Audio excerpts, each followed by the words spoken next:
Hello বন্ধুরা, কেমন আছো তোমরা সবাই? তো সকাল সকাল দেখতে পাচ্ছ আমি এখন রান্নাঘরে চলে এসেছি। তো সকাল সকাল বর বাজারে গেছিলো, গিয়ে চিকেন নিয়ে এসেছে, নিয়ে আমাকে বললো আমাকে চিকেন রান্না করে দাও।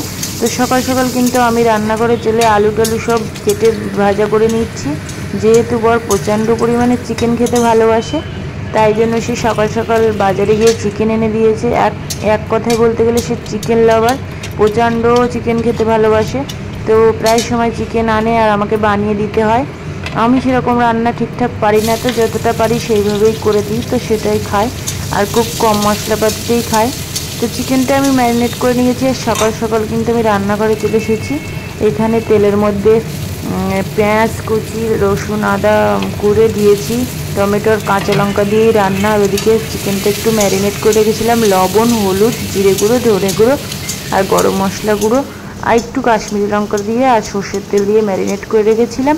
তো মশলাটা কষা হয়ে গেলে কিন্তু আমি চিকেনটা দিয়ে দিচ্ছি, দিয়ে ভালো করে কিন্তু নেড়ে চেড়ে কষে নেব। আর কি হয় জানো তো, এখন আমি মাছ মাংসের গন্ধ নিতে পারি না, তবুও বর খাই বলে তো তার সঙ্গে স্বাদ দিতে হয়, আমাকে তো রান্না করে দিতে হয়। আমি কিন্তু পাক্কা রাঁধুনি নই এখনও, যে আমার চেকে ছাড়া আমি রান্না করতে পারি না, তবুও বাধ্য হয়ে আমাকে চেকে দেখতে হয় লবণ হলুদ কোনটা কম আছে। তাই জন্য আমাকে বানাতে হয়, করতে হয়, খেতে হয়। তো মাঝে সাঝে খাই না, মাঝে সাঝে খাই, এরকম অবস্থা।